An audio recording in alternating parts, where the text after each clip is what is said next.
ሰላም ጤና ይስጥልኝ እንደምን አላችሁ ውድ የልግዳ ቤተሰቦች በያላችሁበት ሰላማችሁ ይብዛ እያልኩኝ አዲስ ከሆናችሁ የተለመደውን ሰብስክራይብ እና ሼር በማድረግ ቤተሰብ እንድትሆኑ እየጋበዝኩኝ ዛሬ ደግሞ ወደ ሀገራችን እግር ኳስ መረጃዎች መለስ ብዬ በሀገራችን እግር ኳስ በተለይም በኢትዮጵያ ፕሪሚየር ሊግ እንግዲህ ድንቅ ወጣት ተጫዋች እያስመለከተን ይገኛል ማለት ነው። ይህ ተጫዋች መሐመድ አበራ ይባላል።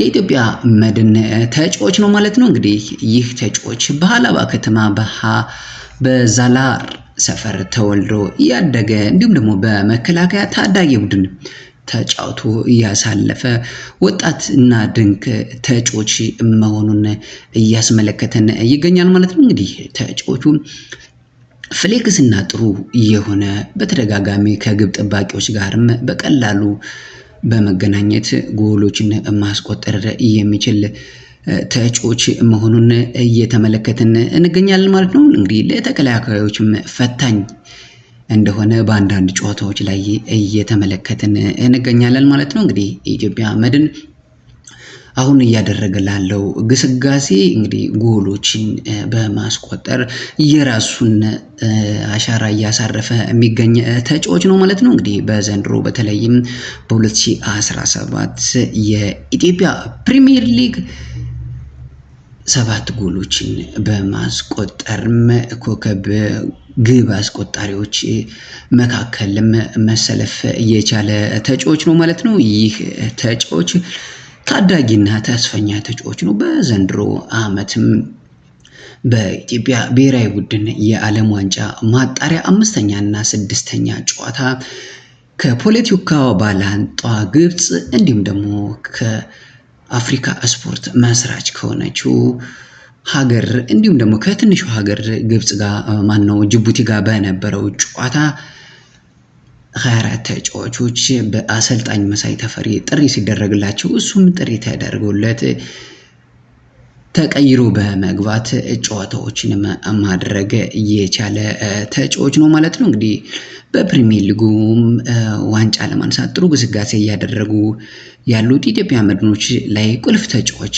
መካከልም አንዱ መሆን የቻለ ተጫዋች ነው ማለት ነው። በዘንድሮ በፕሪሚየር ሊጉም 7 ጎሎችን ማስቆጠር የቻለ ተጫዋች ነው። በኢትዮጵያ ዋንጫ ላይም 2 ጎል በማስቆጠር በአጠቃላይ በውድድር ዓመቱ ማለት ይቻላል 9 ጎሎችና 4 አሲስቶችንም በግሉ ማስመዝገብ የቻለ ተጫዋች ነው ማለት ነው። እንግዲህ ቅድም እንዳልኩት በኢትዮጵያ ብሔራዊ ቡድንም ተመርጦ መጫወት የቻለ ድንቅ ተስፈኛ ተጫዋች ነው ማለት ነው። እንግዲህ አጥቂው መሐመድ አበራ ጥሩ ችሎታ ያለውና ተስፋ ያለው ተጫዋች ነው ማለት ነው። ለወደፊቱም ከዚህ የተሻለ ነገር ማድረግ ከቻለ ጥሩ ጊዜ ማሳለፍ እንደሚችል እየተመለከትን እንገኛለን ማለት ነው። እንግዲህ በኢትዮጵያ ብሔራዊ ቡድን ብዙ ጊዜ ብሔራዊ ቡድናችን የአጥቂ ችግር እንዳለበት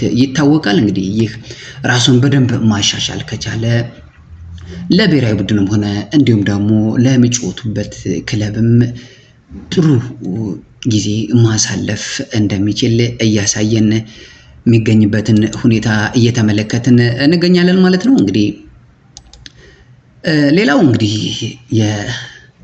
በዘንድሮ ዓመት የኢትዮጵያ ፕሪሚየር ሊግን ስንመለከት ማለት ነው ኢትዮጵያ መድን እንግዲህ 21 ጨዋታዎችን በማድረግ 44 ነጥቦችን በመሰብሰብ አንደኛ ደረጃ ላይ ሲቀመጥ ማለት ነው። ኢትዮጵያ ቡና 36 ነጥብ በመሰብሰብ ሁለተኛ፣ ወላይታ ዲቻም 36 ነጥቦችን በመሰብሰብ ሶስተኛ ደረጃ ላይ ሲቀመጡ በጎል ተበላልጠው ማለት ነው። ባህር ዳር ከተማ 34 ነጥቦችን በመሰብሰብ አራተኛ፣ አርባ ምንጭ ከተማ 33 ነጥቦችን በመሰብሰብ አምስተኛ፣ ሀዲያ ሆሳዕና 33 ነጥቦችን በመሰብሰብ ስድስተኛ፣ ኢትዮጵያ ንግድ ባንክ 31 ነጥብ በመሰብሰብ ሰባተኛ፣ ቅዱስ ጊዮርጊስ 31 ነጥብ በመሰብሰብ 8ኛ ደረጃ ላይ ሲቀመጡ ፋሲል ከተማ 30 ነጥቦችን በመሰብሰብ 9ኛ ሲቀመጥ መቀሌ ሰባ እንደርታ 14ኛ ደረጃ ላይ መቀመጥ ችሏል ማለት ነው። ወራጅ ቀጠናውን ደግሞ ስንመለከት ወልዋሎ ዓዲግራት ዩኒቨርሲቲ 9 ነጥቦችን በመሰብሰብ 18ኛ፣ ሱል ሽሬ 16 ነጥቦችን በመሰብሰብ 17ኛ ደረጃ፣ እንዲሁም ደግሞ አዳማ ከተማ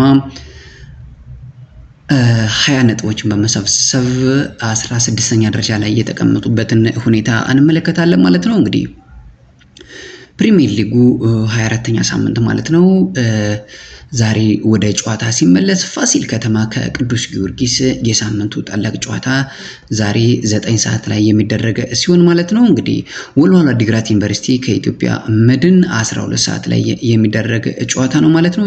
ውድድሩ ነገም ሲቀጥል አዳማ ከተማ ወላይታ ዲቻ ጠዋት 3 ሰዓት ተኩል ላይ ሲደረግ ሀዲያ ሆሳዕና ከድሬዳዋ 9 ሰዓት ላይ መቻል ከመቀሌ ሰባ እንደርታ 12 ሰዓት ላይ የሚደረግ ጨዋታ ሲሆን ኢትዮ ኤሌክትሪክ ሐዋሳ ከተማ ደግሞ ሮብ 9 ሰዓት ላይ የሚደረግ ሲሆን ሱል ሽሬ ከሲዳማ ቡና 12 ሰዓት ላይ የሚደረግ ጨዋታ ሲሆን አርባ ምንጭ ከተማ ከኢትዮጵያ ንግድ ባንክ ሐሙስ 9 ሰዓት ላይ ባህር ዳር ከተማ ከኢትዮጵያ ቡና የሳምንቱ ሌላኛው ወሳኝ መርሃ ግብር ነው ማለት ነው። ሐሙስ ምሽት 12 ሰዓት ላይ የሚደረግ ጨዋታ ነው ማለት ነው። እንግዲህ የዘንድሮ ኢትዮጵያን ፕሪሚየር ሊግ ኢትዮጵያ መድን እየመራ ይገኛል። በዚህ ሁኔታ ቀጥሎ ሻምፒዮን ይሆናል ወይስ ሌላ ያልተጠበቀ ክለብ ከኋላ መጥቶ ሻምፒዮን ይሆናል የሚለው እንግዲህ የሚጠበቅ ይሆናል ማለት ነው። እንግዲህ ኮከብ ጎል አስቆጣሪዎችን ስንመለከት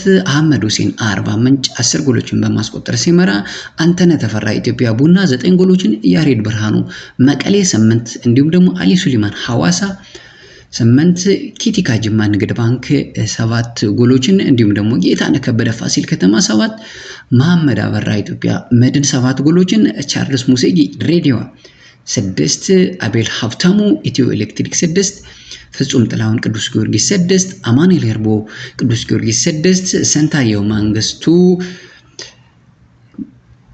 አዳማ ከተማ 6 ሽመልስ በቀለ መቻል 6 ማምር ናስር ይህ ተጫዋች ማምር ናስር እንግዲህ በድሬዳዋ የሚጫወት ተጫዋች ነው። በዘንድሮ ዓመትም ከባድ ጉዳት አስተናግዶ ከውድድር ዓመቱ ውጪ የሆነ ተጫዋች ነው ማለት ነው። ሌላኛው ያሬድ ዳርዛ ወላይታ ዲቻ 6 ጎሎችን በማስቆጠር እንግዲህ የዘንድሮውን ዓመት ኮከብ ጎል አስቆጣሪ እየመሩ የሚገኙ ተጫዋቾች መሆኑን እየተመለከትን እንገኛለን ማለት ነው።